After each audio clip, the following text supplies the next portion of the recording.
हाय दोस्तों, हमारे चैनल तैयारी नौकरी की पे आपका बहुत बहुत स्वागत है। और जैसा कि हमारा प्रतिदिन का ये सेशन आता है करंट अफेयर्स का, जो डिस्क्रिप्शन के साथ रहता है, सारे एग्जाम्स, किसी भी सरकारी एग्जाम्स की आप तैयारी कर रहे हो उसमें ये करंट अफेयर्स बहुत इंपॉर्टेंट होते हैं। इससे क्वेश्चन जो है हर एग्जाम में 10 से 12 क्वेश्चन जो है फिक्स रहता है। और अभी बहुत सारी वैकेंसियां आ रखी हैं, असम पुलिस में वैकेंसी आ रखी है, एनडीए एनए में वैकेंसी आ रखी हैं, जेके एसएसबी में, झारखंड में, कई पश्चिम बंगाल में कई जगहों पे एसएससी ने जो है सिपाही की भर्ती जो है कांस्टेबल्स की 25,000 वैकेंसियां निकाल रखी हैं। तो इन सब चीजों में जो है ये करंट अफेयर्स जो है बहुत इंपॉर्टेंट है। और अगर हमें सफलता लेना है तो हमें दृढ़ निश्चय करके जो है अपनी पढ़ाई को बेहतरीन तरीके से जारी रखना है। तो इसी के साथ जो है हम अपने इसकी शुरुआत करते हैं, सेशन की शुरुआत करते हैं। आप लोग चैनल को जो है, हमारे चैनल को लाइक कर दीजिए, सब्सक्राइब कर दीजिए, ठीक है, और अपने दोस्तों के साथ शेयर कर दीजिए जिससे वो भी इसका जो है लाभ उठा सके। तो चलिए हम अपने सेशन की अब शुरुआत करते हैं आज की, और देखते हैं हमारा आज का क्या क्या क्वेश्चंस हैं हमारे आज के टॉपिक्स के। पहला क्वेश्चन है हमारा 17 से 19 दिसंबर 2025।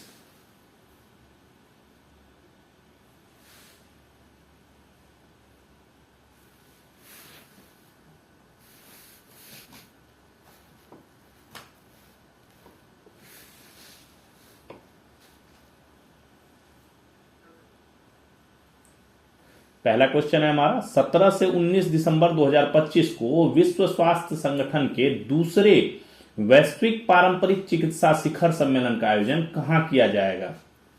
क्या कहता है, ये विश्व स्वास्थ्य संगठन की बात कर रहा है, वर्ल्ड हेल्थ ऑर्गेनाइजेशन की बात कर रहा है, WHO की, पारंपरिक चिकित्सा से रिलेटेड है, जो अपना पारंपरिक चिकित्सा पद्धति चलती है, अपना एक आयुष मंत्रालय काम करता है इसके लिए, पारंपरिक चिकित्सा प्रणाली के लिए आयुष मंत्रालय काम करता है।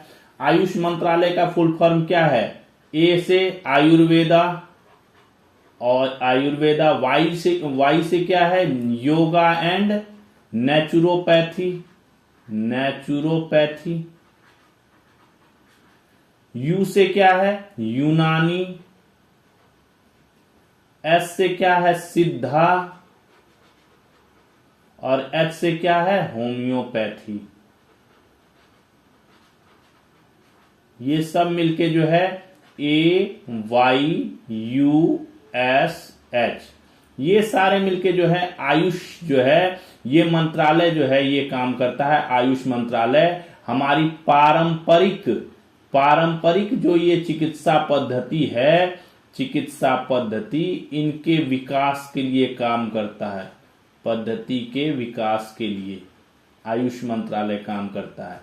तो आयुष मंत्रालय और वर्ल्ड हेल्थ ऑर्गेनाइजेशन दोनों को मिला के जो है ये एक जो है पारंपरिक चिकित्सा शिखर सम्मेलन का आयोजन कहां पे किया जा रहा है, नई दिल्ली, कोलकाता, हैदराबाद, मुंबई।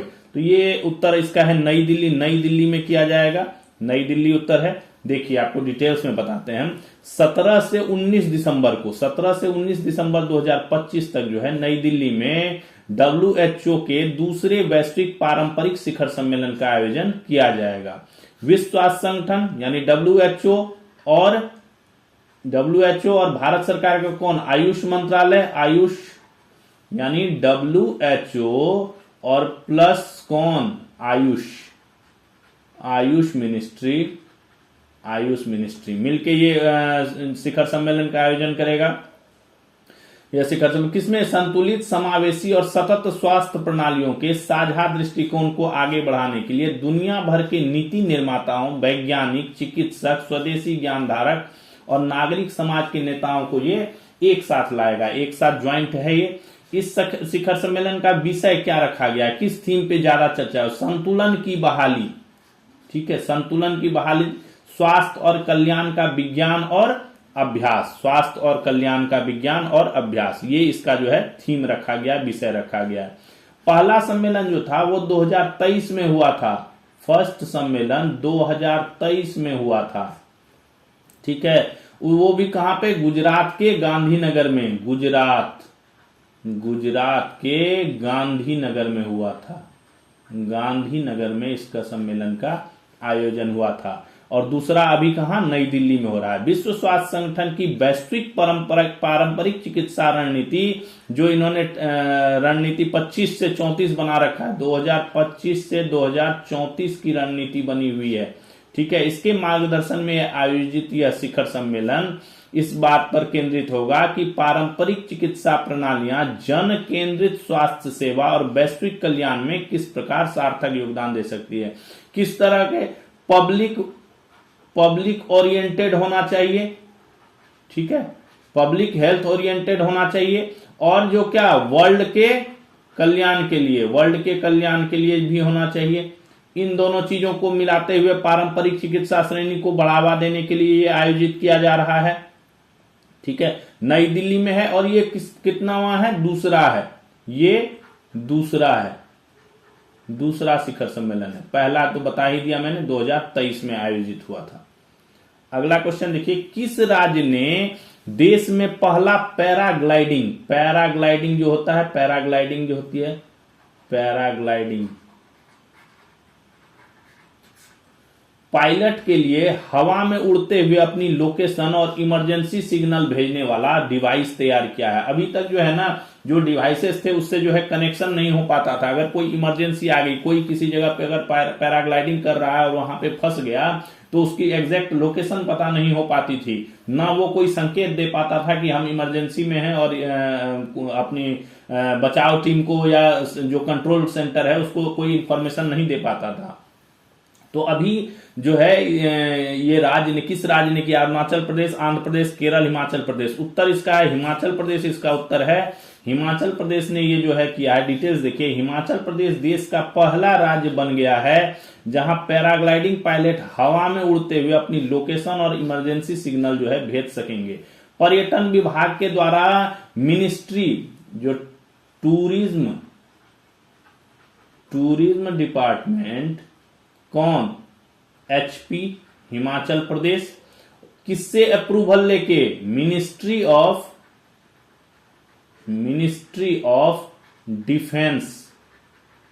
डिफेंस से अप्रूवल लेके मेस्टास्टिक टेक्नोलॉजी वाला डिवाइस का सफल परीक्षण कर लिया है, ठीक है। मेस्टास्टिक टेक्नोलॉजी, ये एक तरह की टेक्नोलॉजी है। इसमें एक जो है छोटा सा डिवाइस बनाया जाता है जो एक रे पे काम करता है, उस तकनीक पे काम करता है, ठीक है। तो ये जो है कंट्रोल रूम से कनेक्ट रहता है, इसमें नेविगेशन सिस्टम भी रहता है, इमरजेंसी कंट्रोल सिस्टम भी रहता है, और इमरजेंसी का सिग्नल देने का भी पूरा सिस्टम रहता है। ये कंट्रोल सेंटर से इस तरह जुड़ा रहता है कि जहां भी ये पैराग्लाइडिंग जाएगा, उस वहां की लोकेशन उसके ऊपर पूरी तरह कंटिन्यू जो है मैप पर, जो है लोकेशन मैप पर रियल टाइम लोकेशन जो है वो मैप पे चलती रहेगी। रियल टाइम लोकेशन चलेगा, रियल टाइम लोकेशन को ट्रैक किया जा सकेगा, ठीक है। डिवाइस मदद से पायलट किसी भी इमरजेंसी का सिग्नल कंट्रोल सेंटर को भेज सकेगा। इमरजेंसी सिग्नल किसको भेजेगा, कंट्रोल सेंटर को। अगर कोई ऐसा हादसा हो जाता है, कोई इमरजेंसी आ जाती है, तो इमीडिएट सिग्नल भेजने की उसमें जो है जो टेक्नोलॉजी है वो रहेगी, और रियल टाइम लोकेशन जो है उसकी मैप पे चलती रहेगी। ये जो है पहला हिमाचल प्रदेश ने जो है इससे अनुमोदित करके डिवाइस, किससे अनुमोदित है, ये रक्षा मंत्रालय, मिनिस्ट्री ऑफ डिफेंस से अनुमोदित है, अप्रूव्ड है ये, और इस टूरिज्म विभाग ने जो है ये तैयार किया है। स्क्वैश वर्ल्ड कप की बात होती है। स्क्वैश वर्ल्ड कप 2025 काफी चर्चा में है। किस देश ने जीत लिया है खिताब, तो हमारे भारत ने पहली बार जो है स्क्वैश का जो है खिताब जीत लिया है हमारे भारत ने। और इसका देखिए डिटेल्स दिखाते हैं आपको। चेन्नई में हुआ था आयोजन, चेन्नई में 9 दिसंबर से ही चल रहा था, 14 दिसंबर का था ये।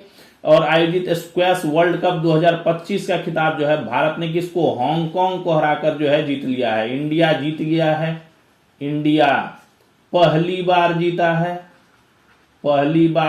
है गोल्ड, यानी गोल्ड ऑब्लिक खिताब। इसमें गोल्ड, सिल्वर, ब्रॉन्ज भी मिलता है, उसकी खिताब भी कहते हैं, ठीक है। इससे पहले 2023 में, इससे पहले भारत का प्रदर्शन उतना अच्छा नहीं था, सिर्फ 2023 में इसे ब्रॉन्ज किसको मिलता है, जो तीसरा स्थान पाता है।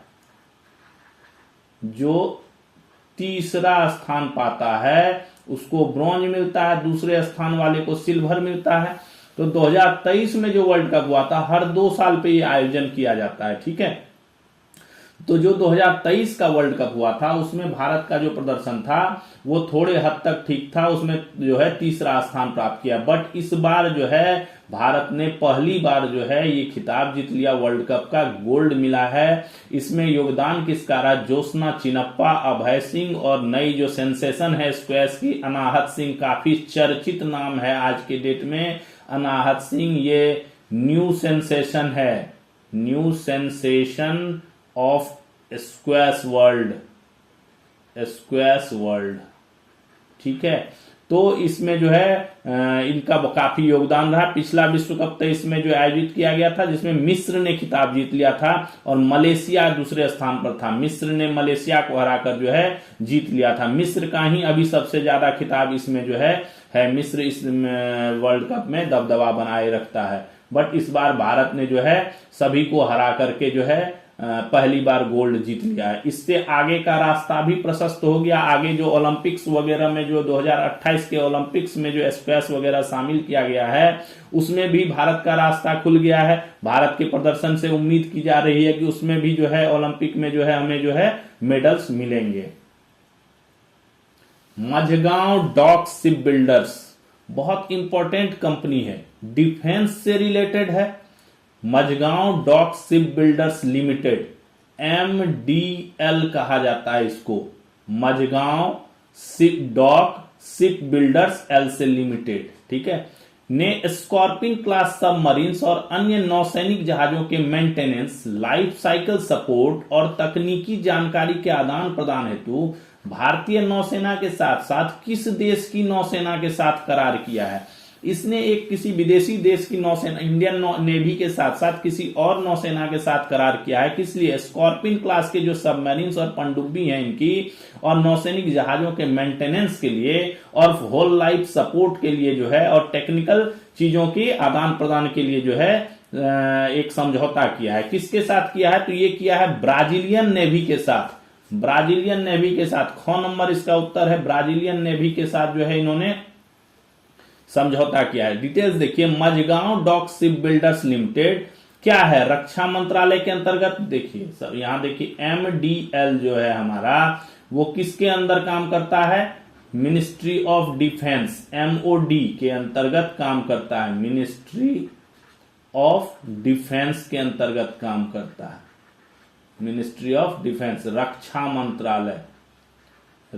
मंत्रालय के अंतर्गत काम करता है। ये एक कंपनी है, नवरत्न कंपनी है, जिसकी स्थापना कब? 1774 में एस्टेब्लिश्ड है। ये 1774 में एस्टेब्लिश्ड है, ठीक है। यह क्या करती है? भारतीय नौसेना के लिए युद्धपोत जहाज, पनडुब्बी के साथ साथ क्या कॉमर्शियल जहाज का भी निर्माण करती है। नेवी के लिए क्या करती है? ये युद्धपोत जो सबमरीन्स हैं वो बनाती हैं, जहाज बनाती हैं, युद्धपोत जहाज बनाती हैं, युद्धपोत बनाती हैं, सबमरीन पनडुब्बियां बनाती हैं, ठीक है। और क्या बनाती हैं? कॉमर्शियल जहाज भी बनाती है, कॉमर्शियल जहाज भी बनाती है। तो हाल ही में मझगांव डॉक ने जो है इंडियन नेवी और ब्राजीलियन नेवी के साथ एक करार किया है। किसके साथ? इंडियन नेवी प्लस किसके साथ? ब्राजीलियन नेवी के साथ एक करार किया है, जिसके साथ जो है ये इसके स्कॉर्पिन क्लास सबमरीन्स जो हैं और अन्य नौसैनिक जहाज का मेंटेनेंस, लाइफ साइकिल सपोर्ट और टेक्निकल जानकारी का जो है आदान प्रदान पर कार्य किया जाएगा। मझगांव डॉक जो है फ्रांस के नेवल ग्रुप के सहयोग से डीजल इलेक्ट्रिक अटैक पनडुब्बी भी तैयार कर रहा है। किसके सहयोग से? फ्रांस नेवल ग्रुप के सहयोग से। फ्रांस नेवल ग्रुप के सहयोग से क्या तैयार कर रहा है? डीजल इलेक्ट्रिक अटैक पनडुब्बियां, डीजल इलेक्ट्रिक अटैक पनडुब्बी जो है ये तैयार कर रहा है हमारा MDL। अगला क्वेश्चन देखिए, एशिया का सबसे बड़ा अनाज आधारित एथेनॉल प्लांट किस राज्य में तैयार किया जा रहा है? अनाज आधारित है, यानी इधर से अनाज डालो उधर से एथेनॉल निकलेगा, यही है ना। अनाज से उत्पादन होगा, अनाज वाला अनाज से उत्पादन होगा। तो ये कहां पे? एशिया का है, एशिया का सबसे बड़ा है। तो ये बिहार में ये जो है तैयार हो रहा है और लगभग जो है काम खत्म हो गया है। अब जो है ये रेडी टू तैयार है। ये बिहार के जमुई जिले में चकाई प्रखंड के उरवा गांव में है जो एशिया का सबसे बड़ा अनाज आधारित एथेनॉल प्लांट का निर्माण किया जा रहा है। 105 एकड़ में बना यह प्लांट जो है 4000 करोड़ रुपए से तैयार किया जा रहा है और अगस्त 26 तक जो है कार्यरत हो जाएगा। अगस्त 2026 में कार्यरत हो जाएगा। यह प्लांट क्या प्रतिदिन 30,000 क्विंटल अनाज से 750 किलो लाख लीटर एथेनॉल का उत्पादन करेगा। कितना? 30,000 क्विंटल अनाज इसमें डाला जाएगा। उससे ये कितना कर देगा? 750 किलो लाख लीटर जो है एथेनॉल उत्पादन कर देगा। एथेनॉल, ठीक है, उत्पादन कर देगा ये अगस्त 2026 होगा। और इससे क्या होगा? इससे सबसे बड़ा बेनिफिट ये होगा एम्प्लॉयमेंट का बेनिफिट होगा। एम्प्लॉयमेंट, वहां के जो आसपास के लोग हैं जो बेरोजगार हैं उनको जो है लगभग इस जो ये क्या नाम प्लांट है इससे लगभग 10,000 रोजगार जो है इसका सृजन होगा। लगभग अप्रोक्स 10,000 जो है रोजगार का सृजन जो है वो होगा। वर्तमान में देश में टाइगर रिजर्व जो टाइगर रिजर्व अभयारण्य है उनकी संख्या कितनी है? 60, 75, 58, 50। उत्तर है 58 है अभी तक टोटल। बाघ संरक्षण की शुरुआत कहां से हुई थी? उत्तराखंड के जिम कॉर्बेट नेशनल पार्क से। बहुत फेमस था जिम कॉर्बेट नेशनल पार्क। कहां पे? उत्तराखंड। ये जिम कॉर्बेट नेशनल पार्क कहां पे है? उत्तराखंड में। ये क्वेश्चन तो मुझे लगता है साल में जो एग्जाम्स होते हैं उसमें 2-4 एग्जाम में तो ये क्वेश्चन जो है पूछते ही रहता है। जिम कॉर्बेट नेशनल पार्क इतना इंपॉर्टेंट है ये। तो बाघ संरक्षण के लिए शुरुआत भी यहीं से हुई थी, Jim Corbett national park Uttarakhand से। वर्तमान की अगर हम बात करें तो देश में 18 राज्यों में टोटल 58 टाइगर रिजर्व्स हैं। 58 टाइगर रिजर्व। 58 क्या है? टाइगर रिजर्व, ठीक है, जो मिलकर के आयरलैंड के बराबर क्षेत्रफल में फैले हुए हैं। जो इनका एरिया अगर मिलाया जाए तो आयरलैंड के एरिया के बराबर है, लगभग 84,000 वर्ग किलोमीटर। आयरलैंड का भी एरिया इतना ही है, 84,423 के आसपास है इसका वर्ग किलोमीटर अप्रोक्स, ठीक है। तो इसी के आसपास में ये फैला हुआ है। 2024-25 की बात किया जाए तो सर्वाधिक पर्यटक जो है इस बाघ संरक्षण स्थल की बात करें तो रणथंभौर में आए थे। रणथंभौर कहां पे है? राजस्थान। रणथंभौर, ठीक है, कहां पे है? राजस्थान। याद कर लिया, रणथंभौर, रॉ से रणथंभौर, रॉ से राजस्थान, यहां पे है। वर्ल्ड पॉपुलेशन 2025 का जो रिपोर्ट जारी हुआ है उसके अनुसार भारत में बाघों की संख्या कितना? 3100 से अधिक है। सबसे ज्यादा दुनिया के कुल बाघों का लगभग 75% यहां है। सबसे ज्यादा बाघ कहां पे हैं? किस देश में? अगर पूछा जाता है तो आप बता दीजिए कि भारत में सबसे ज्यादा बाघ हैं। पूरी विश्व की बाघ की आबादी का 75% भारत में ही पाया जाता है।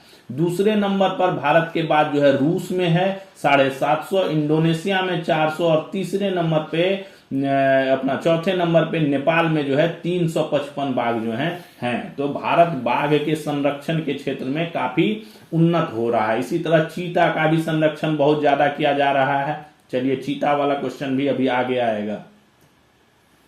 14 दिसंबर को सम्राट पेरुम्बिडुगु मुथुरैयर द्वितीय सुवर्ण मारन कहा जाता था। ये इनका निकनेम था, सुवर्ण मारन, ठीक है।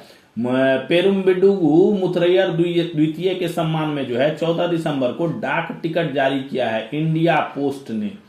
इंडिया पोस्ट जो भारत डाक है, भारतीय डाक, भारत डाक, इसने जो है स्मारक डाक टिकट जारी किया है।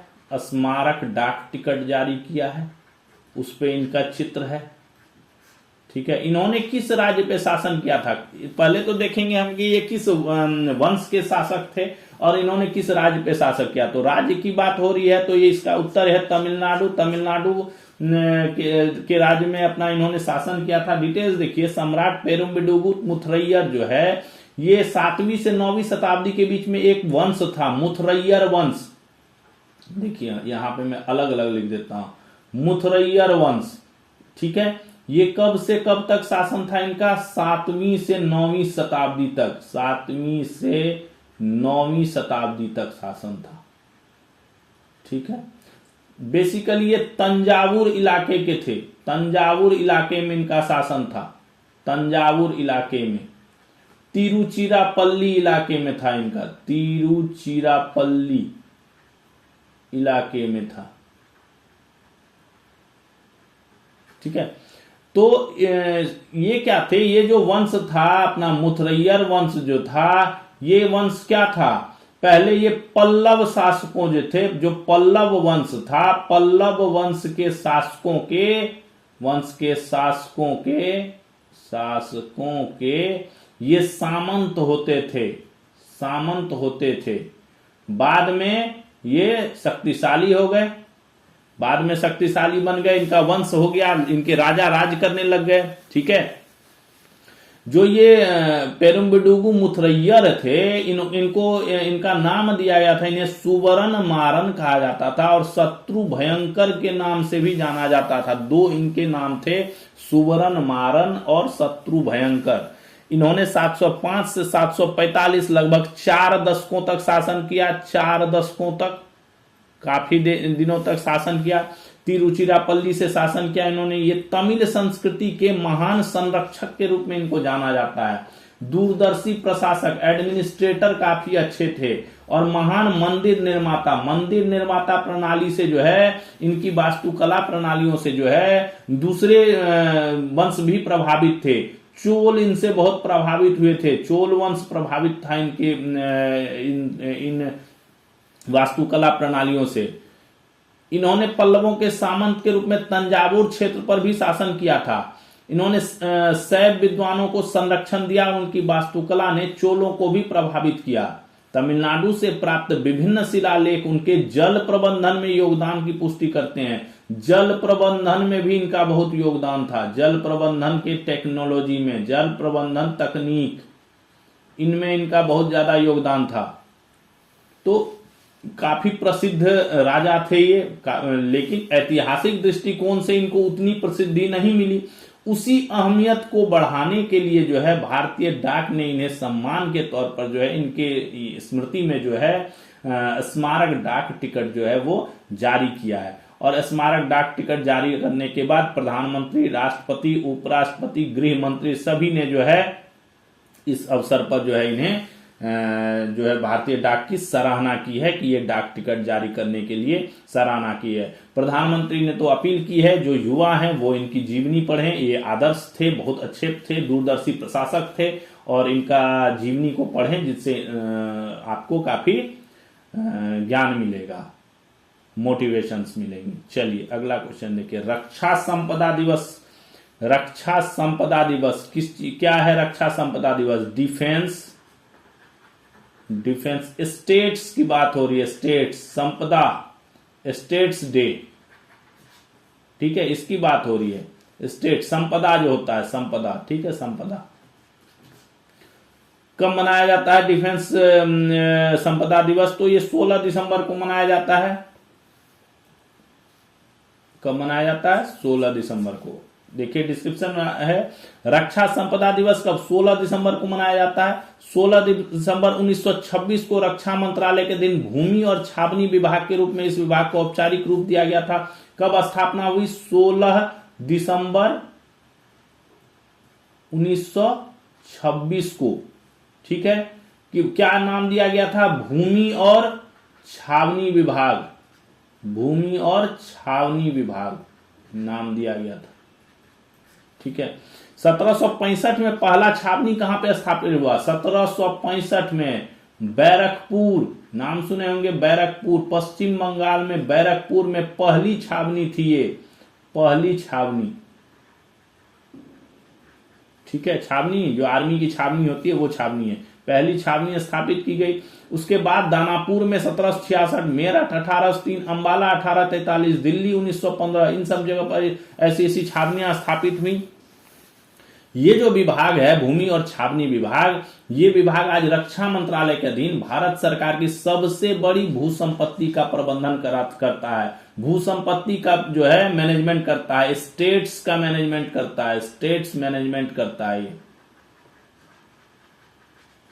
ठीक है, लैंड रिकॉर्ड्स मैनेजमेंट करता है, लैंड रिकॉर्ड्स। ठीक है, विभाग ने छावनी के 20 लाख निवासियों को 100% नगर पालिका सेवाएं ऑनलाइन उपलब्ध कराकर ई छावनी परियोजना को सफलतापूर्वक लागू किया। ई छावनी परियोजना भी चला रहा है। इस जो ये है भूमि और छावनी विभाग, इसको जल संरक्षण और जल निकायों के पुनरुद्धार के लिए, जल संचय जन भागीदारी के लिए राष्ट्रीय जल पुरस्कार भी मिला हुआ है। अभी जो राष्ट्रीय जल पुरस्कार नेशनल वाटर अवार्ड्स मिले थे उसमें इसको जल संचय जन भागीदारी के लिए अवार्ड भी मिला हुआ है। ये एक प्लेटफॉर्म चलाता है, क्या नाम है उसका, रक्षा भूमि, रक्षा भूमि नाम से एक प्लेटफॉर्म चलाता है। अब सभी रक्षा भूमि अभिलेखों को एकत्रित भंडार के रूप में कार्य करता है और ये जो है सेंट्रलाइज्ड जो है ऑल लैंड रिकॉर्ड्स को जो है इसने सेंट्रलाइज्ड कर दिया है। ठीक है। किस राज्य के रेलवे स्टेशन को राष्ट्रीय ऊर्जा संरक्षण पुरस्कार 2025 में परिवहन श्रेणी में सर्वश्रेष्ठ प्रदर्शन करने वाली इकाई के रूप में सम्मानित किया गया है? ये राष्ट्रीय ऊर्जा संरक्षण, ठीक है, राष्ट्रीय ऊर्जा संरक्षण दिवस का ऊर्जा सप्ताह चल रहा था, राष्ट्रीय ऊर्जा संरक्षण सप्ताह चल रहा था। उसके तहत जो है क्या हुआ था, पुरस्कार प्रदान किए गए थे, पुरस्कार प्रदान किए गए राष्ट्रपति द्वारा। किसके द्वारा, राष्ट्रपति द्वारा। ठीक है, तो इसी में परिवहन श्रेणी में सर्वश्रेष्ठ प्रदर्शन करने वाली इकाई के रूप में सम्मानित किया गया। किस राज्य का रेलवे स्टेशन है वो? उत्तर है ये मध्य प्रदेश, मध्य प्रदेश का स्टेशन है, मध्य प्रदेश का स्टेशन है। कौन सा है? उत्तर मध्य प्रदेश। मध्य प्रदेश का स्टेशन का नाम है गुना। गुना स्थित कौन? मियाना रेलवे स्टेशन है। क्या नाम है? मियाना रेलवे स्टेशन। रेलवे स्टेशन कहां पे है ये? गुना जिले में है। गुना कहां पे है? मध्य प्रदेश में, मध्य प्रदेश में। ठीक है, इसको राष्ट्रीय ऊर्जा संरक्षण पुरस्कार 25 के अंदर परिवहन श्रेणी में सर्वश्रेष्ठ प्रदर्शन करने वाली इकाई के रूप में जो है इसको ये मान्यता दी गई है। ऊर्जा दक्षता ब्यूरो द्वारा दिए जाने वाला यह पुरस्कार ऊर्जा संरक्षण में उत्कृष्ट प्रयासों को मान्यता देता है। कल ही तो इसकी बात हुई थी ऊर्जा दक्षता ब्यूरो का, है ना, bureau of energy efficiency, bureau of energy efficiency, BEE, bureau of energy efficiency. तो इसी के द्वारा ये पुरस्कार जो है यह दिया जाता है ऊर्जा संरक्षण में। वीरांगना दुर्गावती टाइगर रिजर्व किस राज्य में चीतों के अभ्यारण्य के रूप में विकसित किया जा रहा है? आ गई चीतों की बात। अभी हमने कुछ देर पहले बाघ की पढ़ा था, अभी चीतों की बात आ गई। किस राज्य में सबसे ज्यादा चीतों का चर्चा आते ही आपको याद आ जाना चाहिए ये चीज। मध्य प्रदेश की बात हो रही है, चीतों का चर्चा आते ही मध्य प्रदेश। कूनो नेशनल पार्क याद आ जाना चाहिए आपको, कूनो नेशनल पार्क याद आ जाना चाहिए। प्रधानमंत्री ने यहाँ पे 8 चीते जो है वो छोड़े थे, फोटो भी काफी, फोटो वीडियो सारे वायरल हुए थे। 8 चीते जो है प्रधानमंत्री ने, पीएम मोदी ने जो है अफ्रीका से लाकर जो है यहाँ पे छोड़े थे। अभी और 8 चीते आने हैं यहाँ से, 8 चीते आने हैं। कहां से? बोत्सवाना से आना है। बोत्सवाना कहाँ का है? साउथ अफ्रीका का एक देश है, साउथ अफ्रीका का देश है बोत्सवाना, वहां से 8 चीते आने हैं। तो ये मध्य प्रदेश में जो है एक तीसरा जो है ये रिजर्व जो है बनाया जा रहा है, वीरांगना दुर्गावती टाइगर रिजर्व। ठीक है, मध्य प्रदेश का डिटेल्स देखिए। मध्य प्रदेश के सागर जिले के नौरादेही में जो है वीरांगना दुर्गावती टाइगर रिजर्व को राज्य में चीतों के तीसरे अभयारण्य के रूप में स्थापित किया गया। दो पहले से यहाँ 1950 के दशक में एशियाई चीतों के विलुप्त होने के बाद भारत दुनिया का एकमात्र ऐसा देश है जहां जिसने चीतों को सफलतापूर्वक फिर से बसाया। 1950 के दशक में चीते जो है विलुप्त हो गए थे। 1950 में जो है चीते जो है वो खत्म हो गए थे, चीते खत्म हो गए थे, उनको फिर से बसाया एकमात्र भारत है जिसने सफलतापूर्वक जो है सक्सेसफुली जो है बसाया है फिर से। ठीक है, इससे पहले कहां पे कूनो नेशनल पार्क जो श्योपुर मध्य प्रदेश में है और में 28 चीते हैं अभी, और गांधी सागर अभयारण्य मंदसौर मध्य प्रदेश में जो है वहां पे 2 चीते हैं। तो मध्य प्रदेश जो है ये तीसरा जो है वीरांगना दुर्गावती टाइगर रिजर्व जो है ये यहाँ पे चीतों के लिए जो है ये अभयारण्य तैयार हो रहा है। स्टैनफोर्ड विश्वविद्यालय का एक रिपोर्ट जारी हुआ है, उसके अनुसार global AI vibrancy tool, global AI artificial intelligence vibrancy tools report है ये 2024 की, जारी हुआ है अभी 2025 में। ठीक है, इसके अनुसार सर्वश्रेष्ठ एआई देश, बेस्ट एआई कंट्री किसको में भारत कितने स्थान पे है? अच्छा, भारत की बात हो रही है। सबसे भारत कितने नंबर पे है बेस्ट एआई कंट्री में? ठीक है, तो भारत कितने नंबर पे है? भारत तीसरे नंबर पे है। कितने पे है? तीसरे नंबर पे है भारत, तीसरे नंबर पे है। स्टैनफोर्ड विश्वविद्यालय द्वारा जारी ग्लोबल एआई वाइब्रेंसी टूल्स 24 की रिपोर्ट के अनुसार भारत अमेरिका और चीन के बाद दुनिया का तीसरा सर्वश्रेष्ठ एआई देश बन गया है। 1 नंबर पे कौन है? 1 पे अमेरिका, 2 पे कौन है? चीन, 3 पे कौन है? भारत। ठीक है, 4 पे कौन है? दक्षिण कोरिया, और 5 पे कौन है? यूके। ठीक है, ये 5 की सूची है। 1 पे अमेरिका, 2 पे चीन, 3 पे भारत, 4 पे दक्षिण कोरिया, 5 पे यूके। ठीक है, भारत के लिए ये इसलिए महत्वपूर्ण है कि जब 2023 की रैंकिंग जारी हुई थी पिछले वर्ष, उसमें भारत जो है वो 7वें नंबर पे था। भारत 7वें नंबर पे था, और 7वें से अभी 2024 में जो है भारत तीसरे नंबर पे आ गया। तो ये भारत के लिए बहुत इंपॉर्टेंट है। ये दर्शाता है कि भारत एआई के क्षेत्र में जो है काफी तरक्की कर रहा है, और पूरे विश्व पटल पे जो है भारत का नाम जो है वो छा रहा है। भारत की एआई में डेवलपमेंट्स की जो है तारीफ पूरे वर्ल्ड लेवल पे जो है की जा रही है। इसीलिए भारत 1 साल के अंदर 7वें से तीसरे नंबर पे जो है आ गया है। एक और रिपोर्ट की बात करते हैं हम। आर्टन कैपिटल, अभी साल खत्म हो रहा है तो काफी सारे रिपोर्ट्स जो है जारी हो रहे हैं, हर तरह के रिपोर्ट्स। आप इकोनॉमिकल रिपोर्ट्स देख लीजिए, जो भी रिपोर्ट्स हैं सारे तरह के, कम ज्यादा, कहाँ क्या हो रहा है, कहाँ क्या घट रहा है, कहाँ किस साल में क्या हुआ, ये सारे रिपोर्ट जो है अभी साल के अंत में जो है जारी हो रहे हैं। तो अभी आर्टन कैपिटल का एक रिपोर्ट है, उसके अनुसार वैश्विक पासपोर्ट रैंकिंग, ठीक है, वर्ल्ड पासपोर्ट रैंकिंग 2025 जारी हो गई है। इसके अनुसार किस देश के पासपोर्ट को दुनिया का सबसे शक्तिशाली पासपोर्ट घोषित किया गया है? यानी पावरफुल पासपोर्ट का मतलब ये होता है कि इस पासपोर्ट के माध्यम से कितने व्यक्तियों ने वीजा फ्री ट्रेवल किया, वीजा ऑन अराइवल ट्रेवल किया। कई कंट्रियों में है ना वीजा फ्री ट्रेवल है, वीजा की जरूरत नहीं पड़ती है उन कंट्रियों में जाने के लिए, सिर्फ पासपोर्ट हो आप जा सकते हैं। कई कंपनियां जो है वीजा ऑन अराइवल देती हैं, अराइवल ट्रेवल, यानी आप वहां चले जाइए और आपको जो है वहीं पे जाते ही आपको, आप जैसे ही उस कंट्री में पहुंचेंगे आपको वीजा जो है अलॉट हो मिल जाएगा उस कंट्री का। ठीक है, उस कंट्री की यात्रा का वीजा आपको मिल जाएगा।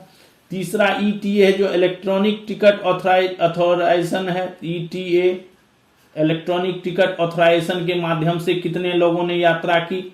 इन 3 मेन मुद्दों पे डिस्कस करके जो है ये रिपोर्ट जो है जारी की जाती है, ये रैंकिंग जारी की जाती है। तो दुनिया का सबसे पावरफुल पासपोर्ट किसको घोषित किया गया है, तो ये हुआ है UAE, संयुक्त अरब अमीरात, UAE को घोषित किया गया है। ठीक है, भारत बहुत पीछे है। भारत कितने नंबर पे है, 67 नंबर पे है। भारत बहुत पीछे है इसमें। देखिए उत्तर संयुक्त अरब अमीरात है, आपको डिटेल्स यहां दिखाते हैं। मार्टन कैपिटल के द्वारा जारी वैश्विक पासपोर्ट रैंकिंग 25 के अनुसार UAE के पासपोर्ट को दुनिया का सबसे शक्तिशाली पासपोर्ट घोषित किया है। यह रैंकिंग मोबिलिटी स्कोर के आधार पर दी जाती है। एक स्कोर भी इसमें तैयार किया जाता है, यानी एक पासपोर्ट धारक कितनी जगहों पर वीजा फ्री, अभी मैंने सब बताया आपको, visa on arrival electronic travel authorisation के माध्यम से जा सकता है। UAE के बाद कौन, सिंगापुर। 2 नंबर पे 2 कंट्री हैं, सिंगापुर एंड स्पेन, दोनों 2 नंबर पे है। 3 नंबर पे 8 कंट्रियां हैं। ठीक है, तो इसी तरह काफी है। तो भारत जो है वो 67वें नंबर पे, भारत का नंबर जो है बहुत डाउन में है, 67वें नंबर पे है। चलिए अब और जानकारी वाली चीजें। बिहार के PWD मंत्री कौन, नितिन नवीन, PWD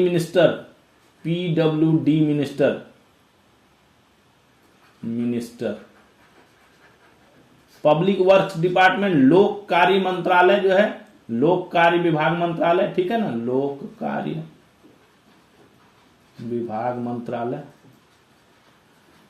नितिन नवीन मंत्री हैं बिहार के, उनको जो है भाजपा का भी राष्ट्रीय कार्यकारी अध्यक्ष जो है वो नियुक्त कर दिया गया। ये सबसे युवा कार्यकारी अध्यक्ष बन गए हैं। बिहार के बांकीपुर से ये लगातार 5 बार से विधायक है। इनके पिता भी 7 बार विधायक थे लगातार, पिता 7 बार विधायक थे, ये 5 बार लगातार कंटिन्यू विधायक हैं। मौजूदा भाजपा अध्यक्ष कौन है, JP नड्डा। इनका कार्यकाल 22 जनवरी 26 तक है। तो उम्मीद ये की जा रही है कि जब 22 जनवरी 26 को इनका कार्यकाल खत्म हो जाएगा, उसके बाद इनको जो है परमानेंट अध्यक्ष जो है वो नियुक्त किया जाएगा। अभी जो है ये कार्यकारी अध्यक्ष के तौर पे नियुक्त हुए हैं। अंतर्राष्ट्रीय स्तर पर शीतकालीन पर्यटन के केंद्र के रूप में चीन में जो है हेइलोंगजियांग प्रांत की राजधानी हार्बिन में जो है दुनिया का सबसे प्रसिद्ध शीतकालीन आयोजन हार्बिन आइस स्नो वर्ल्ड का 27वां संस्करण कब शुरू हो रहा है, 25 दिसंबर से शुरू हो जा रहा है। ये क्या है, विंटर टूरिज्म का सबसे प्रमुख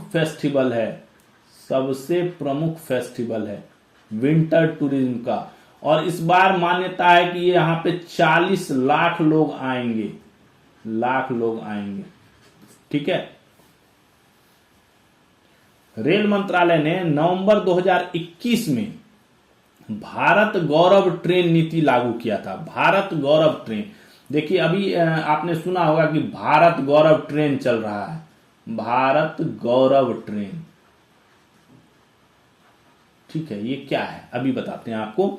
ये क्या है, ये एक लॉ लागू गया था, एक नीति लागू की गई थी नवंबर 2021 में। इसके तहत क्या किया गया था, प्राइवेट और सरकारी सर्विस प्रोवाइडरों को कहा गया था कि आप जो है टूरिस्ट ट्रेन चलाइए। ये क्या है, बेसिकली टूरिस्ट ट्रेन है, ठीक है। इनको कहा गया था, निजी को भी, प्राइवेट और सरकारी दोनों सर्विस प्रोवाइडरों को कहा गया था कि टूरिस्ट ट्रेन चलाने की जो है परमिशन दी गई थी। इसमें जो पैसेंजर्स होंगे उनको ट्रेन यात्रा के साथ साथ क्या दिया जाएगा, होटल, भोजन, बस यात्रा, गाइड और बीमा जैसी सुविधाएं एक ही पैकेज में दिया जाता है। और नवंबर 25 तक के जो आंकड़े हैं, इस ट्रेन ने 590 यात्राएं पूरी की है और 24 राज्यों और केंद्र शासित प्रदेशों को कवर किया है। यह all in one tourism model पर जो है आधारित है, बेस्ड है। और भारत गौरव ट्रेन अभी तक 590 यात्राएं पूरी कर चुका है। 24 स्टेट्स को कवर कर लिया है इसने, 24 स्टेट्स में यात्राएं होगी। इसमें प्राइवेट वाले भी पैकेज देते हैं और सरकारी वाले भी देते हैं। अभी 12 रैक चलते हैं इनके, और धीरे धीरे जैसे अगर इनकी मांग बढ़ेगी तो उस हिसाब से इनके रैक जो है वो ट्रेनों के बढ़ा दिए जाएंगे।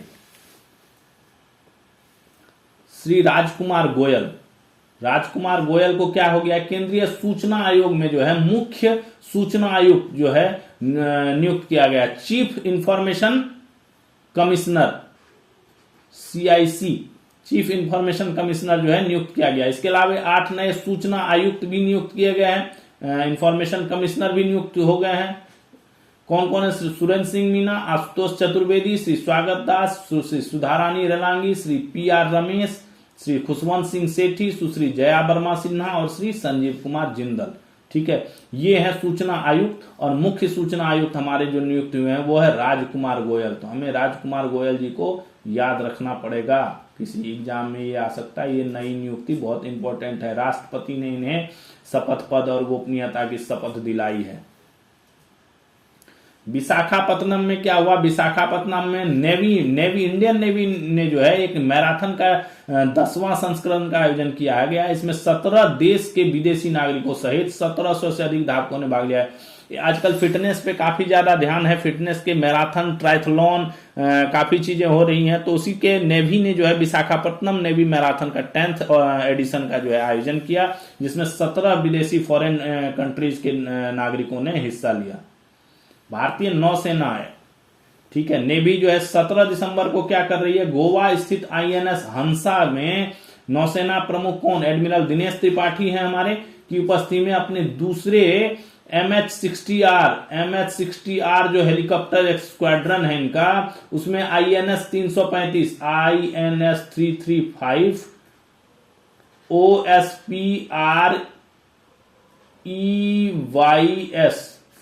OSPREYS ऑस्प्रेज को जो है ये कमीशन करेगी। ठीक है, INS 335 ऑस्प्रेज को जो है ये अपने इसमें स्क्वाड्रन में शामिल करेगी। ठीक है, विजय दिवस के उपलक्ष्य में सशस्त्र बलों के विशेष सहयोग से गोवा के कोंकण तट पर fit India Sundays on cycle का 53वां संस्करण आयोजित किया। अभी प्रधानमंत्री ने मन की बात की थी। मन की बात में प्रधानमंत्री ने फिटनेस के ऊपर में बताया था कि लोग जो है fit India Sundays on cycle जो है वो आयोजित कर रहे हैं। फिट इंडिया संडेज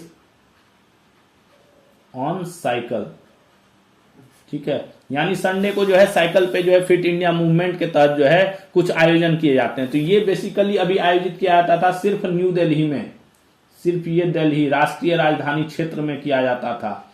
अभी इस बार जो है इसको 53वां संस्करण को जो है राष्ट्रीय राजधानी क्षेत्र से हट करके जो है देशव्यापी फिटनेस पहल के तौर पर जो है कहां आयोजित किया गया? गोवा के कोंकण तट पर। ठीक है, ये उपलब्ध देश के विभिन्न क्षेत्रों में इसके बढ़ते प्रभाव का संकेत दे रहा है। यानी नेशनल कैपिटल रीजन से हट के इसका पहली बार जो है गोवा के कोंकण तट पर इसका जो है आयोजन किया गया। वरिष्ठ पत्रकार कौन? संगीता बरुआ पिसरोटी। संगीता बरुआ पिसरोटी को जो है press club of India PCI का जो है फर्स्ट महिला अध्यक्ष, पहली महिला अध्यक्ष है ये पहली महिला अध्यक्ष है। ठीक है, इसकी स्थापना 1958 में हुई थी और तब से ये पहली बार कोई महिला जो है इसका अध्यक्ष बना। मुख्यालय इसका नई दिल्ली में है। ठीक है, स्थापना के बाद से पहला है, स्थापना के बाद से पहला है। यूनेस्को ने क्या किया है? अभी पाकिस्तान का एक पारंपरिक संगीत वाद्य यंत्र है बोरिंडो। ठीक है, केन्या का एक आध्यात्मिक नृत्य है मावजिंदिका नृत्य, और वियतनाम का एक लोक कला है डोंग हो लोकवुड। इसको जो है लुप्त प्राय पारंपरिक कलाओं और शिल्पों को तत्काल संरक्षण की आवश्यकता वाली अमूर्त सांस्कृतिक विरासत की सूची में अभी ICH इंटेंजिबल जो कल्चरल हेरिटेज था उसके अंदर अपना दिवाली को शामिल किया गया, बट वो क्या था? जनरल इसमें था। ये क्या है? इमीडिएट संरक्षण वाली जो है, इमीडिएट संरक्षण वाली है। इस सूची में भारत का कोई भी नाम नहीं है, भारत नहीं है इस सूची में, एक भी जो धरोहर है वो नहीं है। तो इसमें ये 3 जगहों को, पाकिस्तान का एक वाद्यंत्र है बोरिंडो, केन्या का एक है आध्यात्मिक नृत्य मावजिंदिका नृत्य, और वियतनाम का एक लोक कला है डोंग हो लोकवुड, इसको जो है शामिल किया गया है। ये इस जो तत्काल संरक्षण वाली सूची में शामिल होने से क्या होता है? इनको वर्ल्ड लेवल पे इनके संरक्षण के लिए जो है फाइनेंशियल असिस्टेंस मिलता है। ठीक है, वर्ल्ड लेवल पर संरक्षण के लिए इनको। एम्स ने एक बहुत बड़ी उपलब्धि हासिल की है, एक एडवांस ब्रेन स्टेंट का जो है भारत का पहला डेडिकेटेड क्लिनिकल ट्रायल किया है। ठीक है, एम्स दिल्ली ने, AIIMS, AIIMS all India institute of medical science, ये जो है ग्रास रूट ट्रायल में जो है, इस ग्रास रूट ट्रायल कहा गया इसको, ग्रास रूट ट्रायल में ग्रेविटी मेडिकल टेक्नोलॉजी द्वारा विकसित जो है सुपरनोवा स्टंट इसको नाम दिया गया है, सुपरनोवा स्टेंट का मूल्यांकन किया गया। ट्रायल में गंभीर स्ट्रोक के इलाज में बेहतरीन सुरक्षा और प्रभावकारिता दिखाई गई। स्ट्रोक से रिलेटेड है ये, ब्रेन स्ट्रोक में ब्रेन स्टंट लगाने की जो है बात की, जो थक्के जम जाते हैं, खून जम जाता है स्ट्रोक आने के बाद, उसको जो है ये हटाएगा। संस्कृति मंत्रालय की बात करते हैं, अपने राष्ट्रीय पुस्तकालय मिशन चलाता है संस्कृति मंत्रालय। कौन चलाता है? संस्कृति मंत्रालय चलाता है राष्ट्रीय पुस्तकालय मिशन। इसके अंतर्गत वो क्या करता है, अपने NLM नेशनल लाइब्रेरी मिशन जो है, national library mission model library स्थापित करने वाले घटक के अनुरूप संबंधित राज्य अधिकारियों की सिफारिश के अनुसार प्रत्येक राज्य और केंद्र शासित प्रदेश में एक राज्य केंद्रीय पुस्तकालय और एक जिला पुस्तकालय को वित्तीय सहायता प्रदान करता है। इस मिशन के तहत, राष्ट्रीय पुस्तकालय मिशन के तहत जो है केंद्र सरकार प्रत्येक राज्य या केंद्र शासित प्रदेश में एक राज्य केंद्रीय पुस्तकालय और एक जिला केंद्रीय, यानी एक स्टेट लेवल का सेंट्रल लाइब्रेरी और एक डिस्ट्रिक्ट लेवल का सेंट्रल लाइब्रेरी को जो है फाइनेंशियल असिस्टेंस जो है प्रदान करती है NLM मॉडल लाइब्रेरी के तौर पर। सही समय पर सही पेंशन भोगी को सही पेंशन सुनिश्चित करने के उद्देश्य से पेंशन प्रशासन प्रणाली क्या रक्षा स्पर्श, इसका नाम है सिस्टम फॉर पेंशन एडमिनिस्ट्रेशन रक्षा। ठीक है, ये जो है डिजिटल इंडिया की एक प्रमुख पहल है। देश का पहला संपूर्ण डिजिटल पेंशन प्लेटफॉर्म बनकर उभरा है। प्रयागराज स्थित PCDA पेंशन के माध्यम से रक्षा लेखा विभाग द्वारा संचालित स्पर्श ने नवंबर 25 तक भारत और नेपाल में 31.69 लाख रक्षा पेंशन भोगियों को अपने साथ जोड़ा है। स्पर्श देश की सबसे बड़ी एकीकृत पेंशन प्रणाली है और रक्षा कर्मियों के लिए एकमात्र पूर्णतः एकीकृत डिजिटल पेंशन समाधान है। पूर्व सैनिकों और उसके परिवारों के लिए सम्मान, देखभाल और समय पर सहायता सुनिश्चित करने के लिए प्रतिबद्ध है। स्पर्श, ठीक है, स्पर्श नाम से है ये, स्पर्श, ठीक है, स्पर्श रक्षा। कौशल विकास एवं उद्यमिता मंत्रालय जो है, स्किल डेवलपमेंट MSDE, और महिला बाल विकास मंत्रालय जो MWSCD है, इसके संयुक्त पहल में क्या नव्या, ठीक है, नव्या का फुल फॉर्म यहां दिया हुआ है आपको, नर्चरिंग, N से नर्चरिंग हो गया, A से एस्पायरेशंस हो गया, थ्रू V से वोकेशनल हो गया, वोकेशनल ट्रेनिंग हो गया, 4 क्या है, Y से यंग हो गया, ठीक है, और A से क्या हो गया, क्या नाम है, एडोलसेंट गर्ल्स। ठीक है, तो nurturing aspirations through vocational training for young adolescent girl, ठीक है, युवा किशोरियों के लिए व्यावसायिक प्रशिक्षण के माध्यम से आकांक्षाओं का पोषण। ये नव्या किसका पहल है? कौशल विकास उद्यमिता मंत्रालय जो MSDE है, मिनिस्ट्री ऑफ स्किल डेवलपमेंट, और जो बाल विकास मंत्रालय है हमारा MWCD जो है, मिनिस्ट्री ऑफ क्या नाम है, वुमेन एंड चाइल्ड डेवलपमेंट, ये दोनों के ज्वाइंट पहल से जो है ये नव्या जो है चलता है। ठीक है, इसका शुभारंभ कब? जून 25 में ये शुरू हुआ, जून 25 से चल रहा है। इसका उद्देश्य क्या है? 16 से 18 वर्ष की लड़कियों को जो है सामाजिक आर्थिक स्वतंत्रता के लिए कौशल प्रदान करने, यानी स्किल डेवलप करने के लिए बेसिकली ये है। अभी जो है 19 राज्यों के 27 जिलों को इसमें शामिल किया गया है। इस पहल के तहत 19 डिस्ट्रिक्ट और इसमें 19 स्टेट के 27 डिस्ट्रिक्ट, ठीक है, 19 स्टेट के 27 डिस्ट्रिक्ट को इसमें शामिल किया गया है।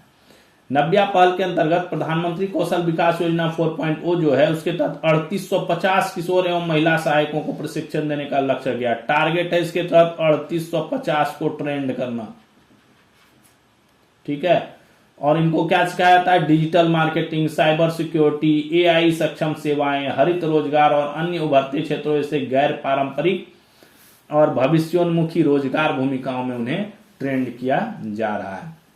ये जो 27 जिलों की बात है, 19 स्टेट्स और 27 जिलों की बात, उसमें जो है 90 पहल के तहत अन्य राज्यों और जिलों का विवरण है, ये आप देख लीजिए, ये नोट कर लीजिएगा आप। आंध्र प्रदेश का पूर्वी सियांग जिला इफेक्टेड है, आंध्र प्रदेश का पार्वतीपुरम है, असम में बरपेटा है, बिहार का गया में है, छत्तीसगढ़ के महासमुंद में है, बस्तर में है, गुजरात के दाहोद और नर्मदा में है, हरियाणा का नूह में है, हिमाचल प्रदेश के चंबा में है, जम्मू कश्मीर का बारामूला है, झारखंड गिरिडीह पलामू पश्चिमी सिंहभूम है, कर्नाटक का रायचूर है, मध्य प्रदेश का बड़वानी विदिशा है, महाराष्ट्र का गढ़चिरौली नंदुरबार है, उड़ीसा का ढेकनाल और रायगढ़ है, पंजाब में एक ही है मोगा, राजस्थान में धौलपुर एक है, तमिलनाडु में बिरुधुनगर है, उत्तर प्रदेश में फतेहपुर और सोनभद्र 2 हैं, और उत्तराखंड में हरिद्वार जो है ये है। तो ये टोटल जो है 27 डिस्ट्रिक्ट है, ठीक है। और ये टोटल जो है इधर 19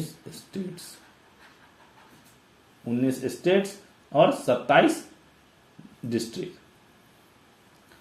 राष्ट्रीय जनजातीय विद्यार्थी शिक्षा समिति जो NESTS है, जनजातीय ट्राइबल्स के लिए जो है ये बेसिकली जनजातीय विद्यार्थी शिक्षा समिति, ये 16 से 17 दिसंबर 25 को क्या कर रही है? डॉक्टर अंबेडकर अंतर्राष्ट्रीय के नई दिल्ली में स्कूलों के प्रभावी प्रबंधन पर दूसरे एकलव्य मॉडल आवासीय विद्यालय का प्रधानाचार्य सम्मेलन का आयोजन कर रही है। एकलव्य मॉडल आवासीय विद्यालय EMRS, एकलव्य मॉडल आवासीय रेसिडेंशियल स्कूल्स जो हैं, ये जो है इस अभी तक कितने कार्यरत है? 499। आज से पहले 2-4 दिन पहले जो है इसकी डिस्कस हुई थी एकलव्य मॉडल आवासीय विद्यालयों का। तो इनके प्रधानाचार्य और प्रभारी प्रधानाचार्य का जो है ये दूसरा सम्मेलन जो है आयोजन किया जा रहा है, ठीक है। ये NEP 2020 के तहत किया जा रहा है। NEP नेशनल एजुकेशनल पॉलिसी जो 2020 में लागू हुई, उसके अंदर ये प्रावधान किया गया था कि इस तरह के जो है सम्मेलन का आयोजन होगा। किस लिए? विद्यालय प्रबंधन पर चर्चा करने के लिए, स्कूल मैनेजमेंट पर डिस्कशन के लिए, ठीक है। जो सभी बच्चों, विशेष रूप से सामाजिक आर्थिक रूप से वंचित समूह बच्चों के लिए समग्र योग्यता आधारित और समावेशी शिक्षा पर जोर देता है। तो ये था हमारा आज का सेशन। आपको आज का सेशन कैसा लगा प्लीज कमेंट कीजिए कि कैसा लगा आपको आज का सेशन। और इसका जो PDF है वो PDF का लिंक डाला हुआ है डिस्क्रिप्शन में जाइए आप, वहां पे टेलीग्राम चैनल का लिंक डाला है, वहां जाके ज्वाइन कर लीजिए। आपको सभी दिन के PDF जो है, ऑल डे PDF जो है मिल जाएगा, अवेलेबल है वहां पे, ठीक है। और बाकी अपने दोस्तों के साथ इसको शेयर कीजिए वीडियो को, हमारे चैनल को सब्सक्राइब कर दीजिए, जिससे हम आप मोटिवेट हों और अच्छे अच्छे वीडियो आपके लिए लाएं। डेली हमारा ये सेशन आता है, आप डेली इसको वॉच कीजिए, ठीक है। और इससे नोट्स बनाएं, ठीक है, इससे नोट्स बनाएं। तो तब तक के लिए अपनी तैयारी को पूरी तरह जारी रखिए, दृढ़ निश्चय और विश्वास के साथ जो है अपनी तैयारी कीजिए और सफलता आपके कदम चूमेगी। तो इसी आशा के साथ थैंक्स फॉर वॉचिंग तैयारी नौकरी की। फिर मिलते हैं कल नए सेशन के साथ, तब तक के लिए सभी को जय हिंद।